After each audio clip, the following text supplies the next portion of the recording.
Et bien salut à tous et bienvenue pour ce troisième épisode consacré à ma collection de comics. J'ai un peu l'impression de dire ça à chacune de mes vidéos.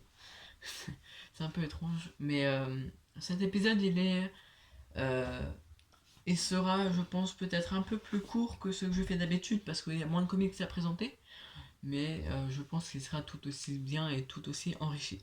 Alors, je m'excuse d'avance pour un léger problème d'élocution parce que j'ai un appareil dentaire et du coup, c'est très chiant pour parler. Même moi, ça m'énerve en fait.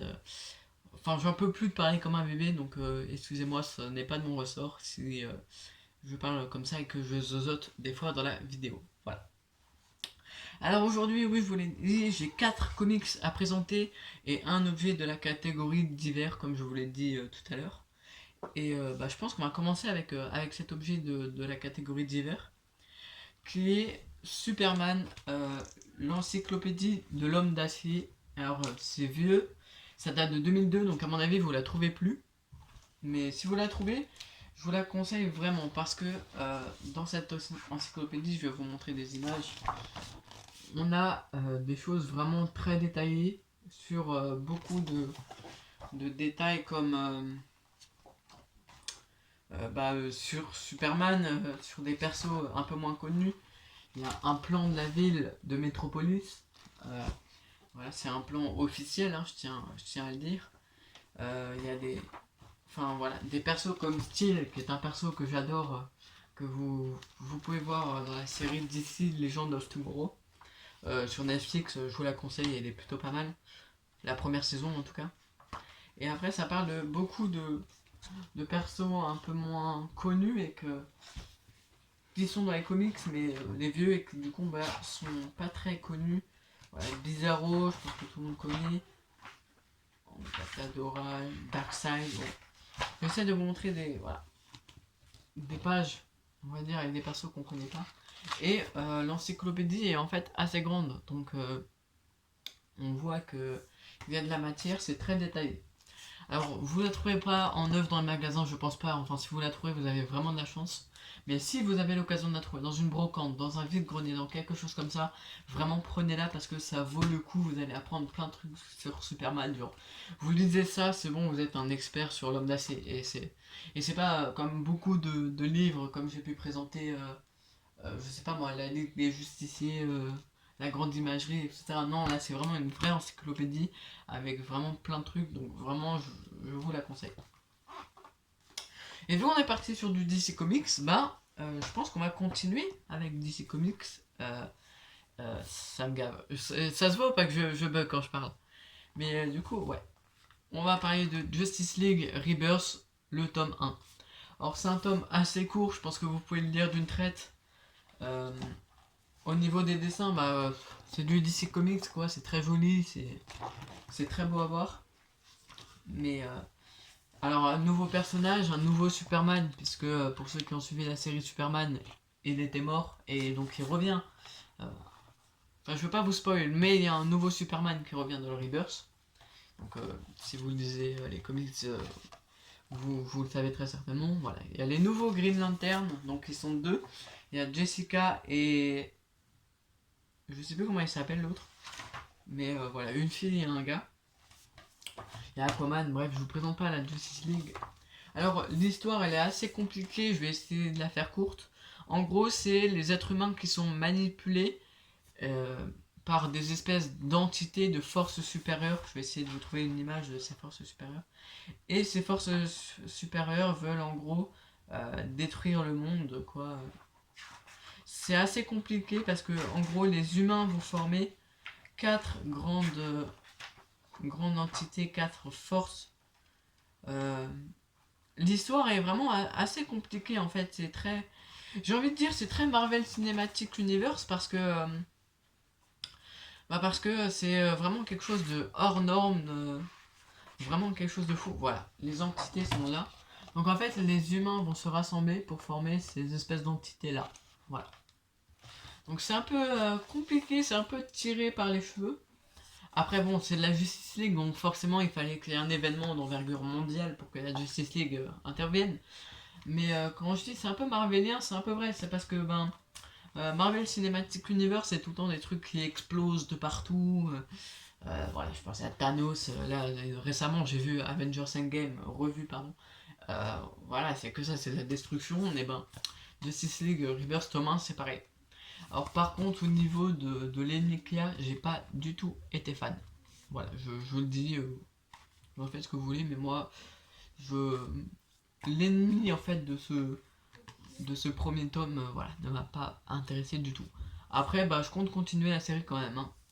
Donc ça c'est 16 €, donc en vrai ça va, c'est pas cher, j'ai trouvé plus cher et moins bien. Donc 16 € à la Fnac, n'hésitez pas, si vous voulez le prendre, c'est toujours sympa. Ensuite, je vais tenter d'accélérer pour pas que la vidéo soit trop longue, hein. On va rester aux alentours des 10 minutes. Harley Quinn Rebirth, donc en ce moment j'aime bien prendre des séries Rebirth parce que bah, c'est le renouveau des séries, donc il y a beaucoup de tomes 1 qui sortent, etc. Donc on peut commencer des séries. Et ce Harley Quinn Rebirth, le tome 1, il est juste exceptionnel pour les fans d'Harley Quinn, hein. Si vous n'aimez pas Harley Quinn ou que vous la connaissez pas trop, c'est pas avec ça que vous allez la connaître et c'est pas avec ça que vous allez l'aimer. Alors il y a deux histoires dans ce tome. La première c'est une espèce d'invasion zombie. Ouais, c'est clairement ça, hein. Harley Quinn contre des zombies. Et le deuxième tome, la deuxième histoire, pardon. La deuxième histoire, et bien c'est Harley Quinn qui va se rendre dans un groupe de punk. Alors là, vous allez la voir, le crâne rasé avec une espèce de crête. Donc voilà, il y a deux histoires dans ce tome. C'est pareil que Justice League, c'est 16 €. C'est pas cher et ça, c'est du très très bon pour les fans d'Harley Quinn encore. Mais je vous le conseille vraiment. C'est pas avec ça que vous allez découvrir les origines du personnage, etc. Mais même si vous la connaissez pas, vous risquez d'aimer. Après, c'est pas le meilleur comics, mais qu'on soit bien d'accord. Mais ça reste pas mal. Voilà. Par exemple, moi, vous me demandez là actuellement de choisir entre ces deux-là, bah, je vais prendre Harley Quinn. Voilà. C'est mon avis, en tout cas. Et maintenant, je vous l'avais promis, on va passer sur du Marvel. Alors avec Spider-Verse, Spider Zero. Donc le Marvel, j'en avais fait que le premier épisode, deuxième épisode, n'en avait pas. Et j'avais dit que j'étais pas fan des Marvel. Et ben là, mon avis a changé puisque ces deux comics là sont juste. Alors je dirais pas exceptionnels pour celui-là, mais il est pas mal. Voilà. Voilà. Au niveau des dessins, on reconnaît un peu le type de Marvel, hein. C'est un peu. Voilà. Même si c'est pas les mêmes dessinateurs, on reconnaît quand même, hein, le style de Marvel. Et je trouve ce Spider-Verse, Spider Zero super sympa. Alors, il y a une histoire dedans. Donc je vais vous montrer la page qui va vous permettre de comprendre. C'est pas du spoil, hein. Il n'y a rien d'écrit ou quoi que ce soit. Mais en gros, c'est Miles Morales. Donc c'est un peu la suite du premier. Comment on peut l'appeler, du premier Spider-Verse de Olivier Coipel. Et voilà. C'est Spider Zero qui en fait a attrapé Miles Morales et qui le fait voyager à travers les dimensions pour former une équipe de Spider-Man puisque le fameux Spider Zero a un problème.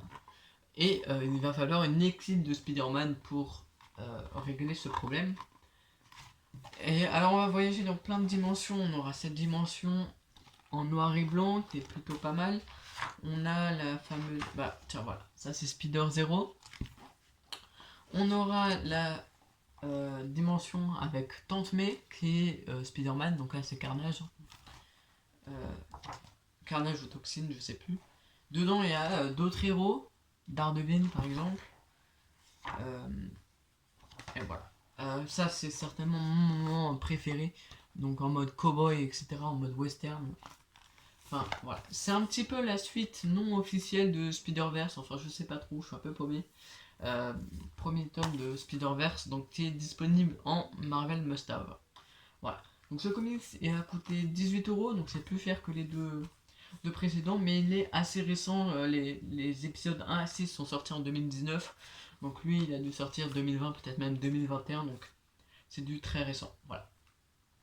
Et justement, je vais vous parler de Marvel Must Have, et bien justement, j'ai acheté un Must Have de Civil War. Alors, ceux qui ne connaissent pas les must-have, je vais vous montrer ce que c'est. C'est en gros tout plein de récits Marvel sortis en deluxe pour la plupart, donc vendus à 30 €. et ben, qui ici sont vendus à 14,95€. Donc c'est-à-dire Civil War, si vous voulez lire, avant vous avez le Deluxe, c'était 32€ et puis tu n'avais pas d'alternative. Là, 15€, t'as Civil War. Voilà. Et Civil War, je pense pas que j'ai besoin de le présenter parce qu'il est juste exceptionnel.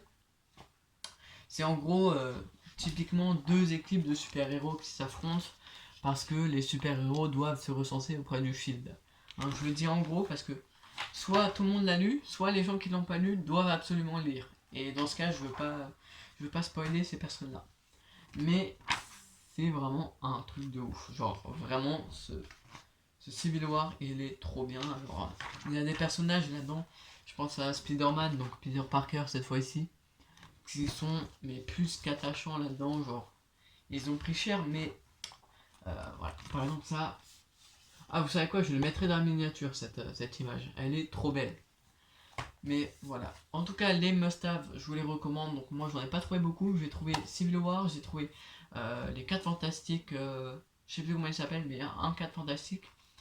Et j'ai trouvé un Thanos aussi, mais je les ai pas achetés parce que 4 fantastiques, peut-être que je me prendrai un jour, mais entre 4 fantastiques et Civil War, c'est Civil War qui prime. Ah, et si je voudrais me prendre le premier tome de Spider-Verse en must-have. Donc voilà, c'est la fin de cette vidéo.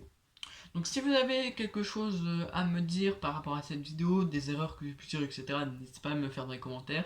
Des comics à conseiller, c'est pareil, hein, les commentaires c'est fait pour ça. Sinon, bah, n'hésitez pas à mettre un petit pouce bleu et à vous abonner parce que bah, ça aide la chaîne. Je sais pas si vous avez vu, mais le premier épisode a atteint les 100 vues. Donc voilà, pour une petite chaîne YouTube qui a commencé il y a 3 mois comme la mienne, voilà, 100 vues, c'est... Je dirais pas que c'est un chiffre énorme, mais pour quelqu'un qui vient de commencer, c'est quand même gratifiant et comme ça je vois que ça vous intéresse aux comics. Donc voilà. J'espère que vous a plu, c'était Hugo, ciao.